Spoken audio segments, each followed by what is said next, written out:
19 दिसंबर यानी कि कल प्रशांत सिनेमैटिक यूनिवर्स की first super hero film Hanuman का ट्रेलर आखिरकार पूरे 3 साल के बाद रिलीज कर ही दिया गया है, जिसके लिए हम सभी लोग, आप, मैं और सभी पूरे भारतवासी काफी ज्यादा एक्साइटेड थे, क्योंकि इसकी टीजर की शुरुआत से लोगों में इसकी एक्साइटमेंट तो थी। खैर जो है, अब आगे ट्रेलर आ ही गया है तो उसका रिव्यू करना तो बनता है। नमस्कार दोस्तों, स्वागत है आपका अपने YouTube channel late Latif review पर। पूरे 3.5 मिनट का ट्रेलर यूट्यूब पर रिलीज किया गया है और पिक्चर को मकर संक्रांति के दिन जनवरी में रिलीज करने का नक्की किया गया है। समुद्र के नीले प्रकाश से चलित टैगलाइन इंस्पायर्ड फ्रॉम द इतिहास ऑफ अखंड भारत हमें इस मूवी के प्रति हमारी आस्था को और ज्यादा मजबूत कर देती है। फिर ऊपर से वही संस्कृत के श्लोक के साथ समंदर के अंदर का वातावरण और ऊपर से भगवान राम के नाम का उच्चारण, सच में सब कुछ देखने में, सुनने में और सोचने में भी बहुत ज्यादा आकर्षक और मनोबल लग रहा था।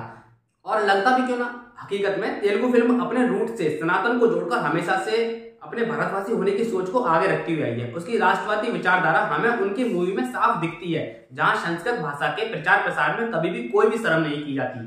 और साथ में महर्षि, संत, महापुरुष इन सब के रोल को बिना छेड़छाड़ किए हुए उसी पुराने रूप में हमारे सामने यह लोग लेकर भी आते रहते हैं। अच्छा, अगर इसकी टैगलाइन पर गौर किया जाए, अखंड भारत के इतिहास से प्रेरित के बारे में जानकारी थी कि हम जो हनुमान मूवी है इसके हमें आगे के भी कुछ और मूवीज देखने को मिला नहीं इसी लाइन में, जैसे अधीरा, घटोत्कच और पांडवा, ऐसी कई हिस्टोरिकल थीम पर बेस्ड मूवी फ्यूचर में हमें देखने को मिलेंगी इस सिनेमैटिक यूनिवर्स के अंदर।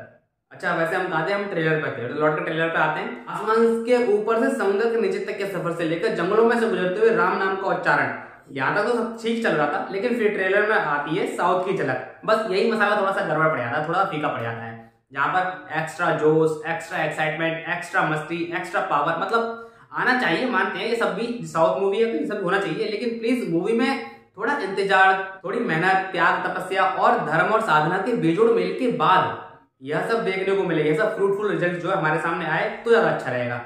ऐसे ही प्लीज फोकट में हमारे हीरो को या हमारे हीरो की आर्थिक और शारीरिक या फिर कोई व्यवहारिक कमजोरी के चलते उस पर दया के तौर पर हनुमान जी की मेहरबानी होती हुई ना दिखाई दे, जैसा कि अमूमन फिल्मों में होता है। अब जब कुछ पाया है तो भाई दिखाना तो बनता है कि वह कमाया कैसे है, क्या क्या खोकर, हीरो ने कौन कौन से सैक्रिफाइस, त्याग किए हैं उस शक्ति को पाने के लिए। फिर आगे बात की जाए तो इसके सुपर विलेन की, तो वह तो भाई एकदम टुडे जनरेशन वाला महारथी विलेन दिखाई दे रहा है, जिसे टेक्नोलॉजी का ज्ञाता बोल सकते हो, जिसने अपने प्रयासों से खुद को ताकतवर बनाया है, जो वाकई में एक सराहनीय काम है, जिसकी तारीफ करना तो बनता भी है। अगर आप बॉलीवुड के सुपर हीरो फिल्म को ले लो, जैसे फ्लाइंग जेट को ही ले लो, वो तो आप सभी लोगों ने देखी होगी, जहां टाइगर श्रॉफ को इसकी शक्ति प्राप्त होती है, जैसे कि एज ए प्रेजेंट के तौर पर, गिफ्ट के तौर पर दे दी गई हो, उसकी कंडीशन पर रहम खाकर, और फिर वो बन जाता है सुपर हीरो। यह वैसे तो ठीक है, बट मैसेज के तौर पर अच्छा ही लगता है, क्योंकि बच्चों को कुछ भी संदेश देने से पहले सोचना चाहिए। अगर बच्चों को हम संदेश देंगे कि आखिर शक्ति को कमाया कैसे जाता है, क्या क्या सैक्रिफाइस किए जाते हैं, क्या क्या तपस्या की जाती है, ब्रह्मचर्य का पालन कैसे करना पड़ता है, ब्रह्म मुहूर्त में उठना पड़ता है और कंटिन्यूअस अथक प्रयास करने पड़ते हैं कि शक्ति को पाने के लिए। कोई भी शक्ति हमें ऐसी फोकट में नहीं मिल जाती है। जब ट्रेलर में विलेन कहता है कि अगर मुझे यह शक्ति नहीं मिली तो पूरे ब्रह्मांड में कहर मचा दूंगा, सो देखने से तो यह लग रहा है कि पर्टिकुलर काइंड ऑफ थिंग में से अपने हीरो को सुपर पावर मिलने वाली है, जो कि उसको सुपर हीरो बनाएगी, जो कि मुझे पर्सनली थोड़ा सा खटक रहा है। अच्छा, इसके अलावा फिल्म में हमें भाई और बहन के बेजोड़ गठबंधन को भी दिखाया गया है, जहां पर फिल्म में देखने से तो लग रहा है कि बहन जो है भाई से कई ज्यादा गुना शक्तिशाली है, क्योंकि वह भाई को बचाने के लिए दुश्मनों से भिड़ जाती है, और केवल भिड़ती नहीं है बल्कि उनको नारियल के जूट से मार मार कर उनका बयान भी कर देती है। फिल्म का बजट थोड़ा लो होने की वजह से हमें कहीं ना कहीं एनिमेशन से इसके जो है वो कॉम्प्रोमाइज तो करना पड़ेगा, लेकिन फिर भी फिल्म के ट्रेलर के प्रेजेंटेशन से कहीं भी हमें यह ट्रेलर देखने में बुरा तो नहीं लगा है, क्योंकि हम ऑलरेडी 600 करोड़ की बनी हुई मूवी को देख चुके हैं, तो उससे तो यह कई गुना ज्यादा अच्छा लग रहा है। फिल्म में एक डायलॉग महर्षि के द्वारा बोला जाता है कि कलयुग में हर एक योद्धा के साथ जो हर वक्त खड़ा है तुम पर भी उन्हीं की कृपा है। लिटरली गूज बम्प, जब हमें यह फील होने लगता है कि अब बात किन की हो रही है, क्योंकि हमें पता तो है कि बात चल किस संदर्भ में रही है।